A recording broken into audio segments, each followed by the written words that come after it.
өзүңүздөргө маалым, Кыргызстанда жыл сайын бир маанилүү маселелерге арнап жылды.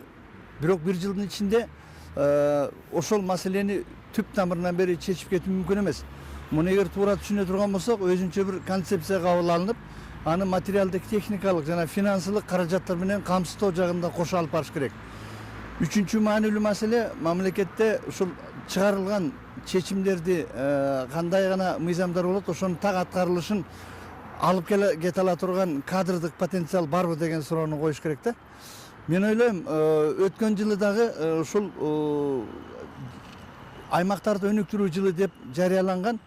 Бул албетте бул старт эле болуш керек эле. Бирок жерде плакат тилип коюп, андан аркы иштерди алып кетүү болгон жок десек болот. Себеби дегенде маанилүү бир көз килерлик нерсени алсак, кабыл алынган бүткүл дүйнөлүк банктан жана Азия өнүктүрүү банкынан алынган каражаттарды мурун 2-3 этап менен туура эмес пайдаланып алып, таза суу маселеси чечилген эмес. Былтыр каражат чечилген менен чуу менен коштолуп жетекчилигин туура эмес тандап койгондон болгон. Бирок иш башталды десек болот.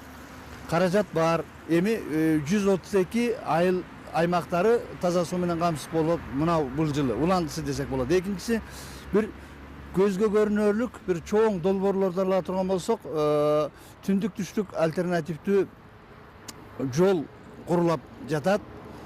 Анан ар жыл сайын сугат жерлерди өздөштүрүп, аймактарды өнүктүрүү маселеси бар болчу. Ал өнүгүү стратегиясында дагы жазылган. Бирок ар жылы бир 10 000 гектар жерден ашык болот эле, бирок анча болгон жок. Эгерде бир 100 гектардан ашык жер пайдаланууга берилсе, мен макул дейт элем да.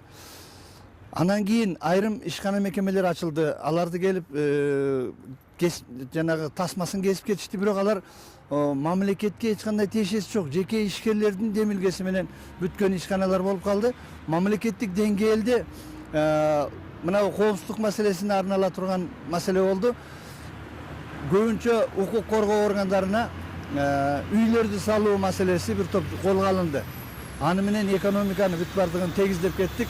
Социалдык курулуш маселеси алдыга жылды деп айта албайбыз. Жеке менчик секторда курулуш абдан жакшы өнүккөн. Мына бизде Кыргызстанда өнүгүү десек эле чайканаларды, магазиндерди, тойканаларды салуу бул модага айланып кетти. Бул кызмат көрсөтүү албетте керек. Бирок анын ордуна жумуш ордундарын түзүп, кайра иштетүүчү ишканаларды салсак, логистикалык борборлорду салып, мына Евразиястын алкагында өнүгүп кетип, кошуна мамлекеттерге экспортту көбөйтүп, импорттун көлөмүн азайтсак, мына ушунда максатына жетти деп айтат элек да. Мына бул жылы айта турган болсок, жаңы технологиялардын жана инновациянын алдыга өнүктүрүү байланыш агенттиги бар, атайын түзүлгөн. Анда каржы маселеси да бар. Бирок ошо жерде алып кетчү адистер барбы деп айтар элем да. Себеби дегенде финансылык ресурс, техникалык ресурстун баардыгы Ош менен Бишкек, анан айрым облустун борборлорунда гана жайланышып калган. Эми аймак дегенден кийин биздин 70%дан ашыгы айыл жеринде жашайт. Ошо айыл жерин көтөрмөйүн сайын биздин экономикабыз алга жылбайт. Анын үчүн эмне кылышыбыз керек? Аймактык реформаларды тезирээк ишке ашырсак, маселен 453 айыл өкмөт бар. 40тан ашык шаар башкармалыктар бар. Көпчүлүгү өзүн өзү актабайт. Алар дотацияда отурат. Мына ошолорду дотациядан чыгаруу маселесин колго ала турган болсок, чындыгында аймактарды өнүктүрүүгө алгачкы кадам болмок деп ойлойм да. Техниканы болтур коелу дейли. Ал техниканы иштеткүчү кадрлар болбогондон кийин, менин оюмча аймактык реформаны түзөнчү жүрүш керек. Мына 8ден ашык айыл өкмөттөр 1000ге жетпеген эл инсаны бар. Мурун ат менен деле башкарып келген. Телефон жок болчу, технология жок. Азыр жаңы заманбап болуп аткандан кийин айыл өкмөттөр справка бериштин деле зарылчылыгы жок. Керек болсо порталдардан алып, мында ушундай коррупциялык жолдон элементтен кетебиз. Экинчиси, жашоо шарты жакшырат, элди ора кылбайбыз деп атканы жакшы. Бирок ошого элди даярдашыбыз керек да. Бул бир. Экинчиси, мына өткөн жылы деле аймактарды өнүктүрүү дедик. Ошонун жыйынтыгын ким аткарган жок. Бир кичине талдоо жүргүзүп, ошолордун жоопкерчилигин караган сайын, боло берет экен, бизди кечирип коет деп жалпы агым менен кете берет да. Ушул жагынан алганда, мен ойлойм, канча инвестиция тартты, канча жумуш ордун түздү, социалдык маданий объектилерди жумушка киргизүү, же болбосо ошол бюджеттин көлөмүн көбөйтүү маселеси жөнүндө критерийлерди эске алуу менен тандай турган болсо, ар жыл сайын элдин алдына отчет беришсин. Ансыз алдыга жылышына менин көзүм жетпей турат да. Бир жылда болбойт. Себеби дегенде биз экинчи бөлүгүнө келели. Багыл мамлекеттик бюджеттен бөлүнгөн акчаны жаманбы жакшыбы аткара берип, жол салыш маселеси, же болбосо жанагы таза суу менен камсыз кылыш маселелери ал боло берет. Ал колдон келет.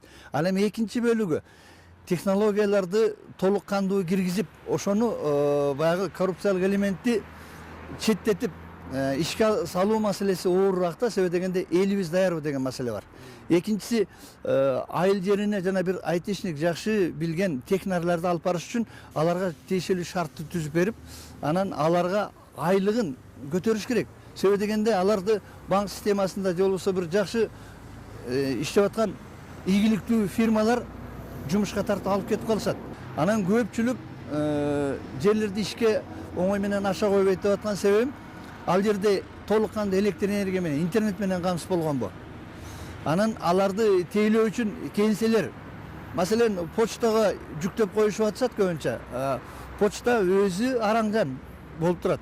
Алар жанагы коопсуздук маселеси бар, төлөөлөр, акча маселеси, байланыш маселеси, анан кадрдык потенциал дейт. Мына ошолордун баарын толук кандуу бир жылда алып кетишине менин көзүм жетпейт. Биз буларды кайрадан окутуп, техникалык башка каржылар менен камсыз кылып, элди да ошого үйрөтүп, анан ошол жерге жооптуу болгон министрлик болобу, жергиликтүү бийлик болобу, ошолордун жоопкерчилигин катуу сурамайын сайын биз токтомдорду токуй беребиз, анын аткарышына келгенде шалаакылыкка жол берилип кетип атат. Ошолордун баардыгын топтоштуруп бир жерде база түзүп, ошону иштетип кетүүчү азаматтарыбыз барбы?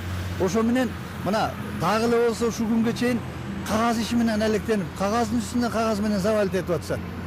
Бул алдыга жылууга алып келбейт. Биз дагы эле баягы эски адатыбызга кирип, кагаз бермейин сайын ишенбейт да.